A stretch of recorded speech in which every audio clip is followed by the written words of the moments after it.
Hello and welcome to study brains. I hope आप ठीक ठाक होंगे, मज़े में होंगे, गुड स्टेट ऑफ हेल्थ में होंगे। देखिए, हेल्थ सबसे बड़ी दौलत है इस दुनिया की। अगर सब कुछ इंसान के पास होगा, हेल्थ नहीं होगी तो इंसान जो है ना, इंसान किसी काम का नहीं रहता है। इसलिए अगर आपको कभी भी दुआ मांगने का मौका मिले तो हर वक्त में एक दुआ मांगा करे कि मेरी सेहत अच्छी रहे। फिर सेहत अच्छी रहने के बाद इंसान के हाथ में थोड़ा-सा होता है कि वो कुछ कर सकता है। तो वो बहुत बड़ी दौलत है। तो आज का वीडियो जो हमारा है ना, वो रिवीजन के बारे में है कि किस तरह से रिवीजन किया जाए। अमूमी तौर पे हर कोई पढ़ता है, लेकिन रिवीजन करने में बहुत ज़्यादा आलस फ़ील होता है स्टूडेंट्स को। स्टूडेंट्स नहीं कर पाते हैं रिवीजन। शाम को कहते हैं कि अब कल करूँगा, कल कहते परसों करूँगा, फिर वो वक़्त कभी नहीं आता है। तो रिवीजन के बगैर एक इंसान, एक स्टूडेंट अधूरा होता है। देखिए, जिस तरह से एक दुल्हन सोने के बगैर अधूरी होती है ना, मेकअप के बगैर अधूरी होती है, अपने आप को अधूरी फ़ील करती है, या एक औरत बच्चे के बगैर अधूरी होती है ना, इसी तरह स्टूडेंट भी रिवीजन के बगैर अधूरा होता है। अनलेस एंड अनटिल एक स्टूडेंट रिवीजन ना करे, बार-बार रिपीटेडली चीज़ों को ना पढ़े, वो चीज़ें याद नहीं रहती है। तो मैं आपके सामने यहाँ पे एक बहुत बड़े इमाम गुज़रे हैं। उनका नाम था इमाम ओसामैन रहमतुल्लाह अलैह। मुसलमानों के बहुत बड़े इमाम थे।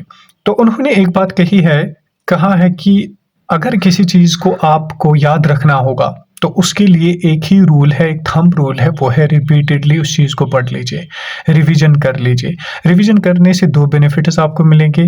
एक बेनिफिट ये कि आपको चीज़ें याद रहेंगी। नंबर 2, नई-नई चीज़ें आपको देखने को मिलेंगी। यानी जो पहली रीडिंग में आपको समझ नहीं आया होगा, वो दूसरी रीडिंग में आपको समझ आएगा। देखिए, प्रॉपर 6 मंथ्स निकालिए, 1 साल निकालिए पढ़ाई के लिए और पढ़ने बैठिए। फिर क्या कर लीजिए, फिर मैं सारी स्ट्रैटेजी आपको इस वीडियो में बताऊंगा, क्योंकि एक स्टूडेंट ने ये वाला कमेंट लिखा था कि हमें रिवीजन के बारे में बात कीजिए कि रिवीजन किस तरह से किया जाए। तो ये कमेंट की बुनियाद पर मैं वीडियो को बना रहा हूँ। जो भी आप में से देख रहा है, वीडियो को ज़रूर शेयर कीजिए ताकि किसी और को भी बेनिफिट मिले। चाहे कौन सी नॉलेज, कौन सी तालीम, कौन सा सब्जेक्ट आप पढ़ रहे हो, हर एक के लिए ये बहुत ज़्यादा फ्रूटफुल है। देखिए, क्या करना है आपको दिन में बस 2 सब्जेक्ट्स पढ़ने हैं, ठीक है? 2 सब्जेक्ट से ज़्यादा नहीं पढ़ना होगा। क्यों? क्योंकि जब इंसान बहुत ज़्यादा सब्जेक्ट्स उठाता है और बहुत ज़्यादा पढ़ता है, एक दफ़ा इंग्लिश भी पढ़े, मैथ्स भी पढ़े, रीजनिंग भी पढ़े, तो फिर शाम को मन नहीं होगा रिवीजन करने में, क्योंकि पढ़ाई आराम से होती है, कम होती है। अगर ज़्यादा आपने बर्डन डाला खुद पे, तो शाम को आपके अंदर वो एनर्जी नहीं बचेगी रिवीजन करने में। इसलिए मेरा मशवरा ये है कि 2 सब्जेक्ट्स लीजिए। फॉर एग्जांपल, आपने कंप्यूटर और जियोग्राफी उठाई, ठीक है? ये 2 सब्जेक्ट्स। अब आपको क्या करना है? अब आपको सिंपली सुबह, फॉर एग्जांपल मैं कहूँ 10 बजे से आपको पढ़ना शुरू करना है, ठीक है?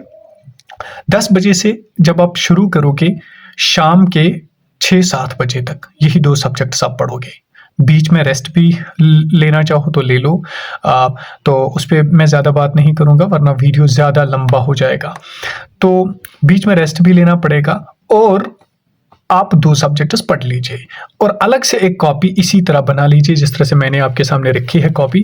तो आपको क्या करना होगा, आपको सिंपली यहाँ पे लिखना होगा जीके, यहाँ पे लिखना होगा कंप्यूटर, ठीक है? फॉर एग्जाम्पल, आपने आज पहला लेक्चर आप दिया, political division of India start किया आपने, और कंप्यूटर को फंडामेंटल्स ऑफ कंप्यूटर स्टार्ट किया, ठीक है? तो आपको क्या करना है, आपको वो हाइलाइटेड वर्ड्स या वो टाइटल्स लिखने होंगे जो टाइटल्स आप पढ़ रहे हो, जो टाइटल्स आपने पढ़े आज की क्लास में, तो वो पढ़ने होंगे, वो आपको लिखने होंगे, नोट डाउन करने होंगे कॉपी पे, ठीक है?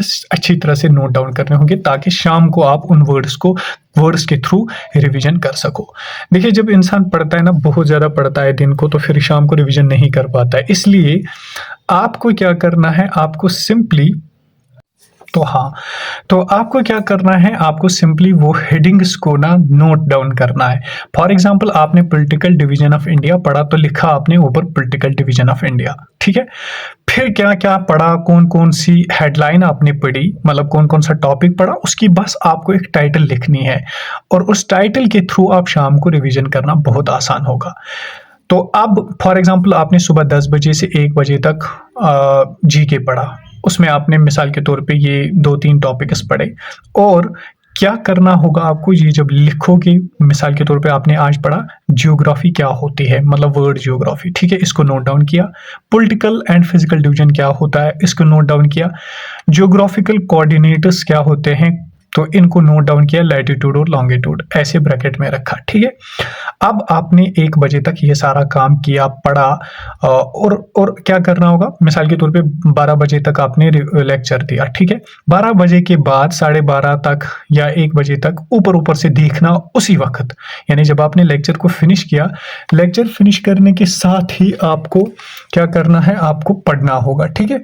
आपको वहीं पे पढ़ना होगा एक बार खुद, कि कहीं पे कंफ्यूजन मत रहा, कहीं पे कोई प्रॉब्लम मत रही, कहीं पे मुझे याद कुछ समझ ना आया, तो 10-15 मिनट में या आधे घंटे में उस वाली चीज़ को पढ़ो। फिर वो वाली बुक आप बंद कर दो, वो वाली किताब आप बंद कर दो।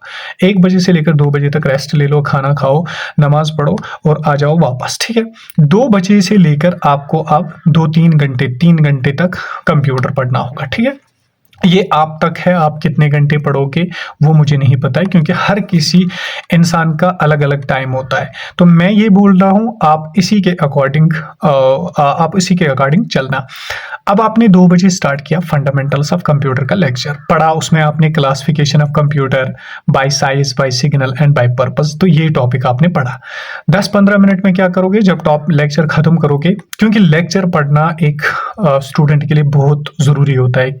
किताब डायरेक्ट हाथ में उठाना तो वो स्टूडेंट उठा सकता है जिसने अच्छा पढ़ा होगा, या जिसको मतलब अच्छी कमांड होगी इंग्लिश पे, या लैंग्वेज पे अच्छी कमांड होगी, या उसने उससे पहले कुछ पढ़ा होगा कहीं से, तो तब जाके वो स्टूडेंट, अक्सर जो स्टूडेंट पहली बार शुरू कर रहे हैं ना, उनको लेक्चर देना काफ़ी इंपॉर्टेंट बनता है, क्योंकि चीज़ें उनकी समझ में आ जाए।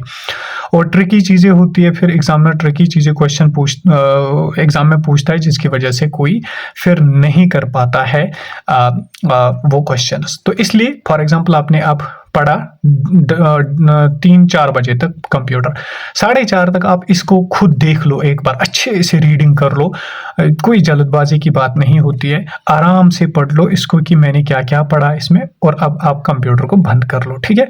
जब आपने कंप्यूटर को बंद किया फॉर एग्जांपल 5 बजे तक, तो 5 बजे उठिए, लगाइए इधर उधर एक चक्कर, क्योंकि उठना चक्कर लगाना बहुत इंपॉर्टेंट होता है। पानी पीजिए, तो वहां से आके आप 6 बजे आप वापस आओगे। 6 बजे आप सिंपली आधे घंटे के लिए करंट अफेयर्स कर सकते हैं, ठीक है। तो करंट अफेयर्स का भी इसी तरह कर लीजिए, और यहाँ पे हेडिंग लगा लीजिए कि आज मैंने अक्टूबर का करंट अफेयर्स पढ़ा, ठीक है। फिर आप ईशा की नमाज तक, यानी 1-आधा घंटा और ब्रेक ले ले, खाना वाना खा के आ जाइए, अब अच्छे से बैठ लीजिए। आप जब खाना खा के आप अच्छे से बैठेंगे, तो आप क्या करोगे, आप यही कॉपी, यानी जो जिस पे आपने नोट डाउन किया होगा ये टॉपिक्स, इनको खोलिए। इसको जब आप खोलोगे ना, आपको रिवीजन करने में कोई दिक्कत नहीं होगी। वरना क्या होता है, जब आप बड़ी किताब या बड़ी नोट की बंडल उठाते हो ना, उससे इंसान घबरा जाता है कि इसका कब रिवीजन, इतने पेजेस मैंने आज दिन पढ़े, उनका रिवीजन कौन करेगा, बहुत प्रॉब्लम हो गई है, मैं नहीं कर सकता हूँ, तो इंसान फिर सो ही जाता है या कुछ और काम करता है। तो आपको उठना होगा और यही कॉपी एक बार खोलनी होगी और देखना होगा कि पॉलिटिकल डिवीजन ऑफ इंडिया। फिर मैंने वर्ड ज्योग्राफी पढ़ी, और याद दिलाना खुद को कि वर्ड ज्योग्राफी, पॉलिटिकल डिवीजन क्या होता है। पॉलिटिकल डिवीजन वो डिवीजन होता है जहां पर हम एडमिनिस्ट्रेशन की बात कर रहे हैं, जिसमें हम स्टेटस को की डिस्कशन करते हैं। फिर मैंने वर्ड ज्योग्राफी पढ़ा, तो ज्योग्राफी में क्या क्या पढ़ा मैंने, किसने ये टर्म दी है, कौन है फादर ऑफ इंडियन ज्योग्राफी, कौन है फादर ऑफ ओवरऑल जियोग्राफी, किसने ये कौन सी टर्म है, ये ग्रीक टर्म है, लेटिन टर्म है, तो ये चीज़ आप डिस्कस कर लीजिए। फिर political division and physical division क्या होता है, पॉलिटिकल ये होता है, फिजिकल ऐसे होता है, इसमें प्लेन्स आते हैं, इसमें आइलैंड्स वगैरह आते हैं। इसमें पॉलिटिकल डिवीजन में स्टेट्स की हम बात कर रहे हैं, जिसे हम इंसान एडमिनिस्टर कर सकते हैं, तो ये चीज़ें। फिर जियोग्राफिकल कोऑर्डिनेटर्स, लैटिट्यूड कैसे होते हैं, देखिए अगर पहली रीडिंग में आपको पता चले कि लैटिट्यूड्स ऐसे होते हैं, लॉन्गिट्यूड्स ऐसे होते हैं, इतना काफ़ी होता है, ठीक है। तो फिर जब आपको लगे कि मुझे कुछ याद नहीं आ रहा है, तो वहां पे आप कॉपी को ओपन कर लीजिए, वहां पे आप नोट्स को ओपन कर लीजिए और देख लीजिए, ठीक है। फिर उसी वक्त आप एक बार फिर से रीडिंग कर लीजिए इस वाले पोर्शन का जो आपने पढ़ा होगा दिन में, ठीक है। आप उसको, अगर आपको आधा घंटा लगेगा बंद कर दी कॉपी, 1 घंटा लगेगा तो 1 घंटे के बाद क्या करोगे आप, फंडामेंटल्स ऑफ कंप्यूटर को इसी तरह रिवाइज करोगे। अगर याद नहीं आ रहा है कुछ तो कॉपी खोलिए और कॉपी एक बार अच्छी तरह से पढ़ लीजिए। फिर क्या होगा, फिर अर्ली मॉर्निंग जब आप सुबह उठोगे, फॉर एग्जाम्पल 7 बजे से लेकर 10 बजे तक फिर से आप रिवाइज कर लीजिए कि मतलब इन्हीं चीज़ों को जो आपने कल पढ़ी थी, आप इनको एक बार देख लीजिए इसी कॉपी से कि मैंने पॉलिटिकल डिवीजन में अब मुझे याद रहा है कुछ या नहीं रहा है, उसको चेक कर लीजिए। और फिर इसके बाद दूसरा कंप्यूटर को भी इसी तरह से चेक कर लीजिए कितना याद रहा। जितना याद रहा होगा उतना ठीक है, जितना नहीं रहा होगा फिर से नोट्स अपने ओपन कीजिए और रिवाइज कर लीजिए। हो गए तो आप 24 आवर्स में 3 रिवीजन करोगे, ठीक है। ये हो गई इस वाली पोर्शन की बात कि आपको किस तरह से पढ़ना है, फिर रिवाइज किस तरह से करना है। इससे आपको बिल्कुल भी आलस और बिल्कुल भी प्रॉब्लम नहीं होगी रिविजन करने में।